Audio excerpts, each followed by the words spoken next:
కందాయ ఫలితాలు తెలుసుకుందాం. కందాయ ఫలితాలు చెప్పే ముందు ఫస్ట్ ఈ కందాయ ఫలితాలు ఎలా చూడాలని తెలుసుకోవాలి.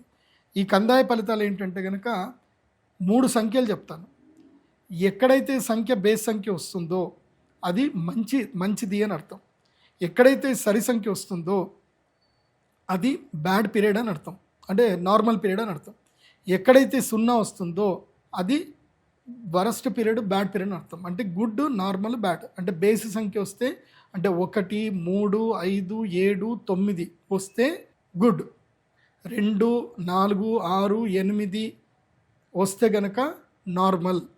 అదేవిధంగా 0 వస్తే బ్యాడ్ అని అర్థం. మొత్తం టోటల్ కలిపినప్పుడు బేస్ సంఖ్య వస్తే టోటల్ ఇయర్ అంతా కూడా మంచిదే అని అర్థం. టోటల్ చేసినప్పుడు సరి సంఖ్య వచ్చింది అనుకోండి, ఇయర్ అంతా నార్మల్గా ఉంది అని అర్థం. నాట్ గుడ్, నాట్ బ్యాడ్ అని అర్థం. ఎట్లాగూ టోటల్ 0 రాదనుకోండి. ఆ తర్వాత 3 లెటర్స్ చెప్తాను, 3 సంఖ్యలు చెప్తాను. ఫస్ట్ సంఖ్య మొదటి 4 నెలలకి, అంటే చైత్రం, వైశాఖం, జ్యేష్టం, ఆషాఢం. రెండవ సంఖ్య శ్రావణం, భాద్రపదం, ఆశ్వీజం, కార్తీకం. మూడవ సంఖ్య ఇంకా భాద్రపదం తర్వాత అయింది ఇంకా మార్గశీర్షం, పుష్యం, మాఘం, పాల్గొనం. సో ఇక్కడ వరకు వెళ్తాయి అన్నమాట. సో ఇది బాగా గుర్తుపెట్టుకోవాలి. 4 నెలలు, ఒక్కొక్క సంఖ్య 4 నెలలకి. అంటే నేను ఫస్ట్ సంఖ్య ఒకవేళ కనుక బేస్ సంఖ్య చెప్పాను అనుకోండి, ఫస్ట్ 4 మంత్స్ మంచిది. సెకండ్ సంఖ్య సరి సంఖ్య చెప్పాను అనుకోండి, సెకండ్ 4 మంత్స్ మంచిది. సో థర్డ్ సంఖ్య నేను 0 చెప్పాను అనుకోండి, థర్డ్ 4th మంత్ 4 మంత్స్ ఏదైతున్నదో అది బ్యాడ్ ఉంటుందని అర్థం. ఇది ఇలాగ మీరు చూసుకోండి. మూలా నక్షత్రము 2, 2, 2 అంతే, అన్నీ రెండే. ఏది పని జరగదు. అయితే అటు లేకపోతే ఇటు ఏ నిర్ణయం తీసుకోలేకపోతారు, మధ్యలో తటస్థంగా ఉంటారు. ఇటు వస్తుంది అనుకునేసరికి అది రాదు, పట్టుకుందాం అనుకునేది పట్టుకునేసరికి పోతుంది. సో ఏది నిర్ణయం తీసుకోలేకుండా ఇబ్బంది పడుతూ ఉంటారు. So no loss, no gain, అట్లాగే ఉంటుంది. తర్వాత పూర్వాషాఢ నక్షత్రం 504. పూర్వాషాఢ నక్షత్రం చాలా బాగుంది. అత్యాశకు మాత్రం వెళ్ళకండి, మిగతా అంత బాగుంది. మధ్యలో మాత్రం యాక్సిడెంట్లు అయ్యే అవకాశం ఉంటుంది. శ్రావణ మాసంలో, వర్షాకాలంలో బైక్ అస్సలు టచ్ చేయకండి అని చెప్తాను. పూర్వాషాఢ నక్షత్రము. ఉత్తరాషాఢ నక్షత్రం 011. ఉత్తరాషాఢ నక్షత్రం వాళ్ళకి ఈ సంవత్సరము విద్యుత్ అఘాతాలు, అగ్ని ప్రమాదాలు, అదేవిధంగా దెబ్బలు దాకే అవకాశం ఉంటుంది. ఉత్తరాషాఢ నక్షత్రం ఫస్ట్ 4 మంత్స్, ఈ రాబోయే 4 మంత్స్ చాలా జాగ్రత్తగా ఉండండి. మిగతా అంతా పర్వాలేదు, బాగానే ఉంది. స్వస్తి శ్రీ పరాభవనామ సంవత్సరము 2026, 2027 సంవత్సరానికి సంబంధించి ధనస్సు రాశి యొక్క ఫలితాలు తెలుసుకుందాం. ధనుస్సు రాశి ఈ సంవత్సరం ఆదాయం 11 ఉంది ధనుస్సు రాశికి, వ్యయము 8, రాజపూజ్యం 3, అవమానం 3. ఈ సంవత్సరం ధనుస్సు రాశి వారికి 3 నెలలు మాత్రమే బాగుంది, మిగతా టైం అంతా కూడా దబ్బిడిదిబ్బిడే. ఈ సంవత్సరం ధనుస్సు రాశి వారికి ప్రధానంగా జరిగేది ఏంటి తెలుసా? నెగిటివ్స్. గృహత్యాగం, ఇల్లు దూరం అవ్వడము, ఇల్లు తాకట్టు పెట్టుకోవడము, బంగారం తాకట్టు పెట్టుకోవడము, తర్వాత వెహికల్స్ ద్వారా దెబ్బలు తాకడము, తర్వాత కలహాలు ఎక్కువగా జరగడము, కోర్టు కేసులు, నెగిటివ్స్ ఉన్నాయి. పాజిటివ్స్ ఏమున్నాయి అని అంటే ఎస్, సరికొత్త విషయాలు తెలుసుకోవడము, సరికొత్త వ్యక్తుల్ని పరిచయం చేసుకోవడము, స్థాన మార్పు వల్ల కొత్త ప్లేస్లకు వెళ్ళడము, కొత్తగా జీవితాన్ని ప్రారంభం చేయడము, తర్వాత జీవితం లోపల అనూఖ్యమైనటువంటి సంపద రావడము, ఇవన్నీ కూడా పాజిటివ్స్ ఉన్నాయి. నెగిటివ్స్ ఉన్నాయి, పాజిటివ్స్ ఉన్నాయి. ఇదేందో ఈ సంవత్సరం గురుగ్రహం చాలా విచిత్రంగా ఏంటంటే 3 ఇండ్లలో సంచరించేస్తున్నాడు. కాబట్టి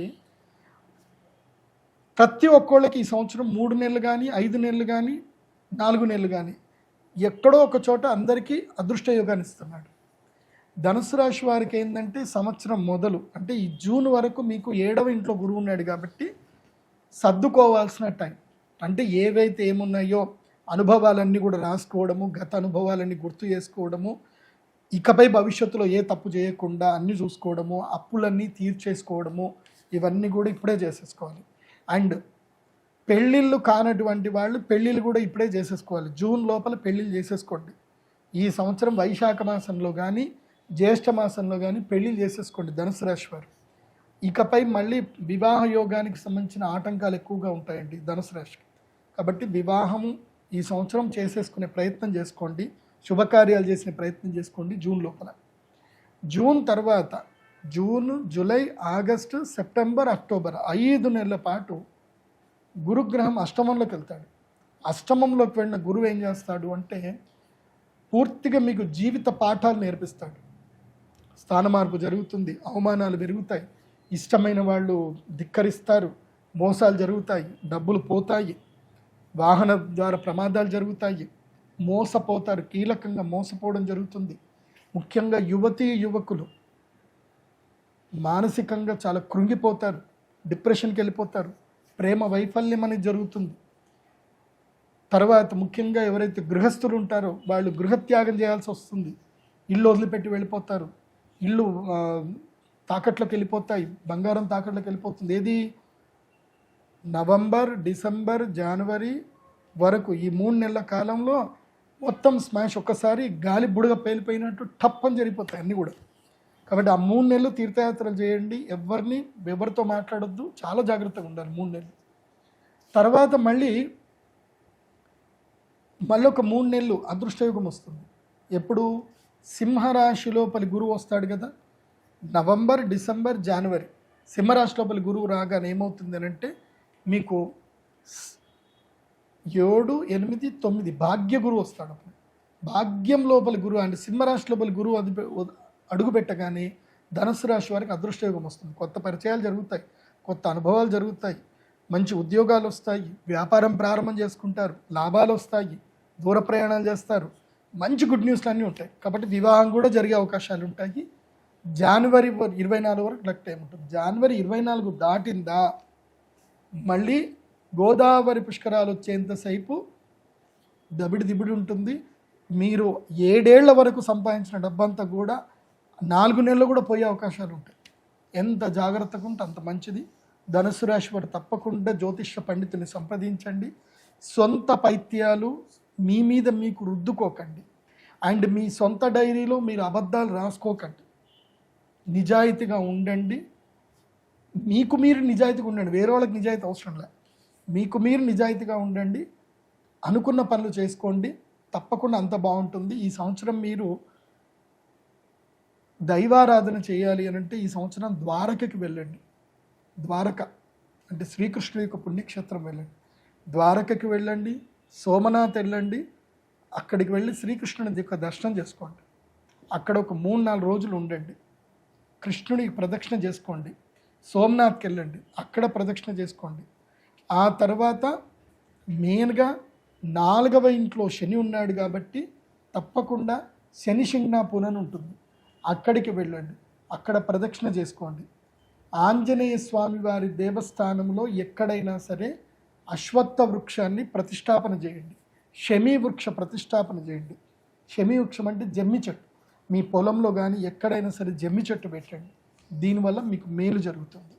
మీరు అక్షయ తృతీయ లేదా ధనత్రయోదశి రెండిట్లో ఏదైనా ఒక చూజ్ చేసుకోండి. ధనత్రయోదశి మహాలక్ష్మి యాగం చేసుకోండి. ఆ 3 నెలల కాలం ఏది నవంబర్, డిసెంబర్, జనవరిలో సింహరాశిలో గురువు ఎంటర్ అయినప్పుడు భాగ్య గురువు మీకు యోగ సిద్ధి కలుగుతుంది. కాబట్టి మీకు అక్షయ తృతీయ కన్నా నేను ధనత్రయోదశి ప్రిఫరబుల్ చెప్తున్నాను. ధనత్రయోదశి మహాలక్ష్మి యాగం చేసుకోండి, యోగ సిద్ధి కలుగుతుంది. బట్ రెండూ చేసుకున్న సంతోషం. మీ దగ్గర ఆర్థికంగా బాగా ఉన్నారు అంటే అక్షయ తృతీయ, ధనత్రయోదశి 2 యాగాలు చేసుకోండి, అంత బాగుంటుంది. మీరు ఈ సంవత్సరము ధరించవలసినటువంటి మాల ఏమిటంటే కనుక వారాహి అమ్మవారి యొక్క మాలను ధరించండి. వారాహి మాలను ధరించండి. అలాగే ప్రవాళ గణపతిని కూడా పూజించండి. ప్రవాళ గణపతి దొరుకుతుంది మన శ్రీచక్ర పీఠంలో. సంకష్టహర చతుర్థి వ్రతాన్ని పట్టుకోండి. ప్రతి నెల అంటే వచ్చే సంవత్సరము గోదావరి పుష్కరాలు ప్రారంభమయ్యేంత వరకు మీరు ఏం చేయండి అంటే సంకష్టహర చతుర్థి వ్రతం పట్టుకోండి. గణపతి ఆరాధన చేయండి. మీకు ప్రవాళ గణపతిని మేము పంపిస్తాను మా శ్రీచక్ర పీఠంలో. నా pradeepjoshi.com వెబ్సైట్లో ఆర్డర్ చేసుకోండి. మీకు వరాహిమాల దొరుకుతుంది, అలాగే ప్రవాళ గణపతి కూడా దొరుకుతుంది. ఆర్డర్ చేసుకోండి. చక్కగా నిత్య పూజ చేసుకోండి. రోజు ఓం గం గణపతయే నమః రోజు 5 నిమిషాలు గణపతిని తీసుకోండి. ఒక పళ్ళెంలో, రాగి పళ్ళెంలో గణపతిని పెట్టండి. ఓం గం గణపతయే నమః అని అభిషేకం చేయండి పాలతోటి. అదేవిధంగా మంచినీళ్ళతో అభిషేకం చేయండి. గణపతిని చక్కగా తుడవండి. మందార తైలం అని కూడా దొరుకుతుంది. ఆ మందార తైలంకి చక్కగా కాటన్ తోటి గణపతికి చక్కగా తైలం పూయండి. పూసి గణపతి గంధము కుంకుమ పెట్టి ఇంత అక్షంతలు వేసి గరిక పెట్టి రోజు ఇన్ని పుష్పాలు పెట్టి స్వామివారికి పూజ చేయండి. కానీ ప్రతి మంగళవారము పారిజాత పుష్పాలతో లేదా మందార పుష్పాలతోటి ప్రవాళ గణపతికి పూజ చేయండి. ధనస్సు రాశి వారికి ఇంకా తిరుగుండదు. నేను చెప్పిన పని చేయండి, బాగుంటుంది. భగవంతుడిని నమ్మండి, ఓపికగా ఉండండి, తక్కువగా మాట్లాడండి, ఎక్కువగా వినండి, రీసెర్చ్ చేయండి, విదేశాలకు వెళ్ళే ప్రయత్నాలు చేసుకోండి, యోగ సిద్ధి కలుగుతుంది. కానీ ఈ సంవత్సరం ధనుసు రాశి వారికి స్థాన మార్పు మంచిదే. మీరు మండల కేంద్రాల్లో ఉన్న, జిల్లా కేంద్రాల్లో ఉన్న, మెట్రోపాలిటన్ సిటీస్కి వద్దామన్నా, లేదంటే జిల్లా కేంద్రాలకు వెళదామన్నా, ఒక ఊరు నుంచి ఇంకో ఊరికి వెళదామన్నా, అద్దె ఇల్లు ఈ ఇల్లు మార్చి ఇంకో ఇంటికి వెళ్దామనుకున్నా మంచిదే. ఎప్పుడు జూన్ నుంచి అక్టోబర్ మధ్యలో స్థాన మార్పు చేయండి, మంచి జరుగుతుంది. తర్వాత స్థాన మార్పు ఈ సంవత్సరం కలిసి వస్తుంది. ఎవరైనా తమ పల్లెటూరులో నుంచి హైదరాబాద్ వచ్చి సెటిల్ అవుదామని, బెంగళూరు, హైదరాబాదు, చెన్నై, ముంబై ఇలా ఎక్కడికైనా వెళ్ళి సెటిల్ అవుదాం అనుకుంటే ప్లాన్ చేసుకోండి. ఈ సంవత్సరం ధనుసు రాశి వారు బాగుంటుంది. And me original date of birth, time, place తోటి ఈ రాశిఫలాలు వినండి. లేదు అంటే pradeepjoshi.com విజిట్ అవ్వండి. అక్కడ మీ date of birth, time, place ఇవ్వండి. చక్కగా మీ జాతకం మొత్తం మీకు పీడిఎఫ్ మేము పంపిస్తాము. ప్రవాళ గణపతి కూడా అక్కడనే ఆర్డర్ చేసుకోండి, వరాహిమాల అక్కడనే ఆర్డర్ చేసుకోండి, అక్షయ తృతీయది కూడా, లేదా మీరు యజ్ఞయాగాదులు ఏమున్నా నా వెబ్సైట్లోనే బుక్ చేసుకోండి. అందరూ బాగుండండి, చక్కగా దైవ దర్శనం చేసుకోండి. ఈ సంవత్సరం ధనుస్సు రాశి వారు దర్శించుకోవలసిన దైవము ఆల్రెడీ చెప్పాను, అక్కడికి వెళ్ళండి. కృష్ణ పరమాత్ముడిని ధ్యానం చేసుకోండి.